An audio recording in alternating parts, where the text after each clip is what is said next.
Good morning, wherever you are. This is Alina Park from ConferenceHype. Our segment will focus on risk of Alzheimer dementia after high-dose versus standard-dose influenza vaccination. From the 2026 APRA-28 edition of Neurology. Background, previous studies, including large cohort analyses comparing vaccinated and unvaccinated adults, suggest that routine immunizations such as inactivated influenza vaccines may reduce Alzheimer dementia risk. Methods: this retrospective cohort study analyzed data spanning 2014-2019 from IQVIA Pharm Metrics Plus for Academics, a U.S. healthcare claims database. Results: the HIV group included 120,775 unique participants, and the SIV group included 44,022 participants. Discussion: high-dose influenza vaccination is associated with reduced AD risk compared with standard-dose vaccination in adults greater or equal to 65 years, with a stronger effect among women. From the 2026 APRA-28 edition of Neurology. Background: genetic factors are major contributors to pediatric epilepsy, but their role in status epilepticus remains incompletely defined. Methods: we conducted a retrospective, multi-center, exploratory cohort study by selecting patients aged 1 month 18 years who experienced SE from the Italian Pediatric Status Epilepticus Group database. Results of 1,071 children in the IPSC cohort, 790 with SE and epilepsy were included. Discussion: in this large real-world cohort, 2/3 of children with epilepsy and SE had a genetic etiology, most commonly channelopathies. From the 2026 APRA-28 edition of Neurology. Background: medication overuse headache commonly co-occurs with and complicates chronic migraine. Methods: the Phase 4 double-blind, placebo-controlled resolution trial was conducted at 76 specialist clinics across 11 countries. Results: between July 2022 and March 2025, 608 participants were randomized, and 596 completed the placebo-controlled period. Discussion: in adults with CM and MOH who also received patient education, eptinezumab was statistically superior to placebo on the primary and all key secondary endpoints, reducing disease burden as early as weeks 1-4 and throughout weeks 1-12. From the 2026 May 12 edition of Neurology. A 62-year-old man presented with sudden, painless, complete vision loss in left eye upon nocturnal awakening. Ophthalmoscopy revealed pale retina and cherry red spot, suggestive of central retinal artery occlusion. Brain CT angiography was normal, and left internal carotid artery ultrasound examination showed 50% calcific stenosis. Macular optic coherence tomography was consistent with suspicion. Transorbital Doppler sonography performed at presentation revealed a hyperechoic spot sign posterior to the optic nerve head, representing a CRA distal fibrocalcific thrombus. 1. No power Doppler spectral signal from CRA was detectable.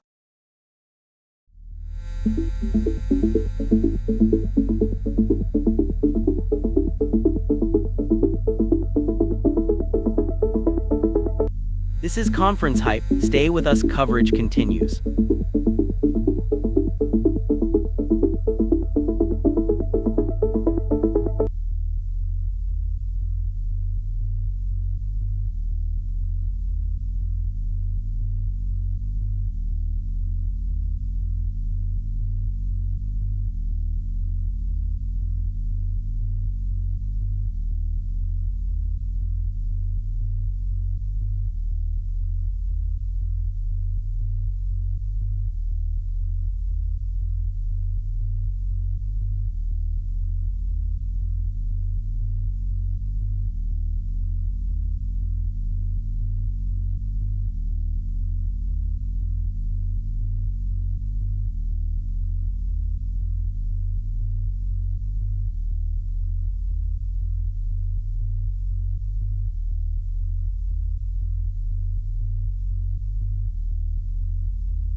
From the 2026 APRA-28 edition of Neurology.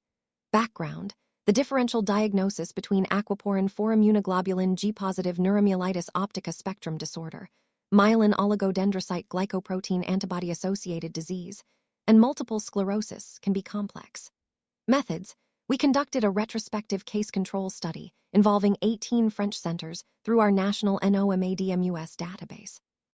Results: we included 303 patients with 140 MOGAD, 37 AQP4 NMOSD, and 126 MS.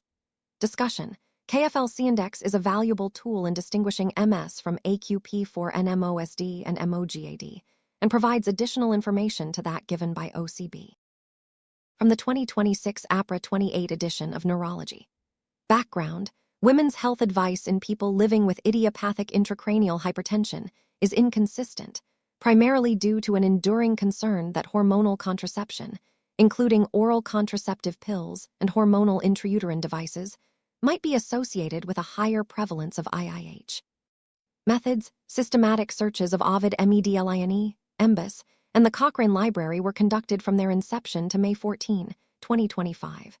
Results: a total of 13 studies were included. Discussion: the meta-analysis found no significant association between HC use and IIH prevalence, with consistent results across various HC modalities. From the 2026 APRA 28 edition of Neurology. A 67-year-old man with long-standing HIV on antiretroviral therapy, type 2 diabetes with polyneuropathy, and hyperlipidemia on statin and fibrate therapy presented with difficulty walking and exercise intolerance. Examination revealed new hamstring weakness superimposed on chronic distal weakness and sensory loss. Initial laboratory testing showed elevated creatine kinase, which persisted despite discontinuation of statin and fibrate therapy. In this article, we review the approach to adult-onset myopathy and explore diagnostic challenges when clinical and diagnostic testing seem discordant, emphasizing a stepwise approach to localization, differential diagnosis, and targeted testing. From the 2026 APRA 28 edition of Neurology. Background: the optimal target blood pressure during and after mechanical thrombectomy for acute ischemic stroke remains uncertain. Methods: retrospective observational study analyzing data from 2 tertiary stroke centers, gathered between October 2020 and September 2022 within the German Stroke Registry Endovascular Treatment, a national prospective registry of patients receiving MT for ischemic stroke. Results: among 300 patients analyzed, 123 patients had at least one drop, including 77 patients with one drop and 46 patients with 2 or more drops. Discussion: BP drops within 24 hours after successful MT are associated with worse functional outcome.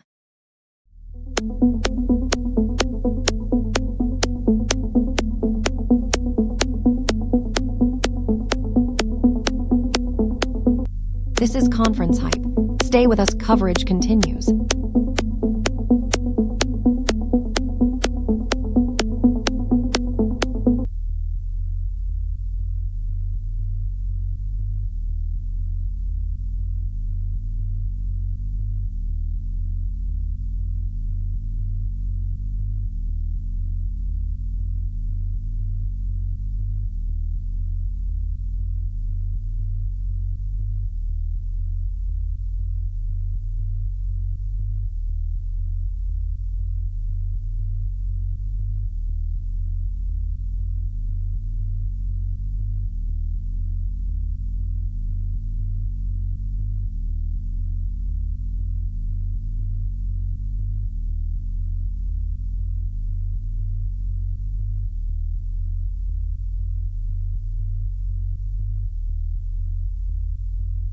ConferenceHype is interactive AI commentary only. It is not reporting, journalism, medical education, clinical guidance, scientific validation, legal advice, or financial advice. ConferenceHype is independent and is not affiliated with conference organizers, presenters, sponsors, or exhibitors. From the 2026 APRA 28 edition of Neurology. This paper focuses on the justification for changing the terminology of the most frequent peripheral vestibular disorder, called benign paroxysmal positional vertigo. Below, we argue that continued use of benign is a misnomer because many patients are adversely affected by BPPV. In addition, the term squanders its critical distinguishing cause by omitting peripheral. Instead, we support changing the nomenclature from BPPV to peripheral paroxysmal positional vertigo. From the 2026 APRA 28 edition of Neurology. A previously well 35-year-old right-handed man developed abrupt severe lower back pain radiating to the anteromedial and anterolateral right thigh. The pain began as constant with superimposed lancinating exacerbations and was uniquely provoked by minimal stretch maneuvers, such as straight leg raise beyond 20 degrees or hip extension, leading to functional immobility. Within 2 weeks, he developed prominent proximal right lower limb weakness. Over the following 3 months, his course was characterized by repeated relapses with episodic worsening of pain and new contralateral involvement despite corticosteroids and intravenous immunoglobulin. Examination disclosed marked proximal right lower limb weakness with relative distal sparing, intact sensation, brisk knee jerks with intermittent ankle clonus, and normal paraspinal muscle examination. From the 2026 APRA 28 edition of Neurology. Background: chronic pain is highly prevalent, disabling, and difficult to treat in people with spinal cord injury. Methods: this single-blind, randomized, parallel group trial investigated the efficacy of HYPCT in treating moderate to severe chronic pain in community-residing adults with SCI. Results: a total of 127 participants were randomized to HYPCT versus UC. Discussion: the study suggests that HYPCT is an effective adjunctive treatment for SCI-related pain. From the 2026 APRA 28 edition of Neurology.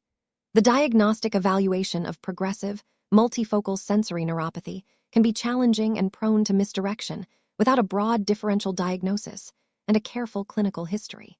We present a 41-year-old healthy man with insidious onset of right foot paresthesia, which gradually extended to his left foot and right hand over several months. This case illustrates a systematic clinical reasoning approach to multifocal neuropathy, culminating in the unexpected diagnosis of a treatable cause for neuropathy. The case underscores the importance of maintaining diagnostic openness to rare but treatable causes in the evaluation of atypical neuropathy presentations.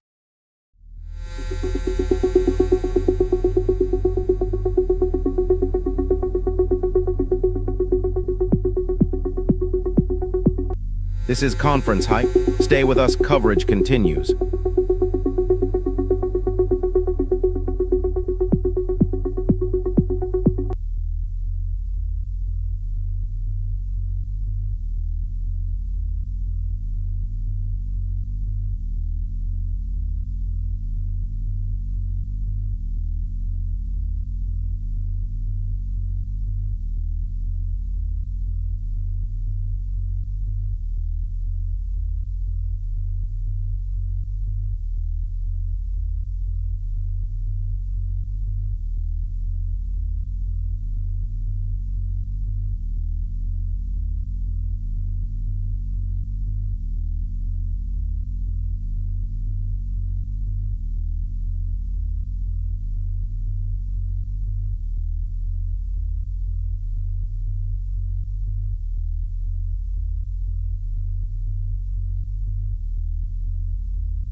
That's it for now for ConferenceHype's coverage of the April 2026 issue of Neurology.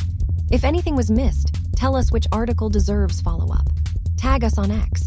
Add your perspective in the comments, share this review with your clinical team, like the video, and subscribe with notifications turned on for the next journal broadcast.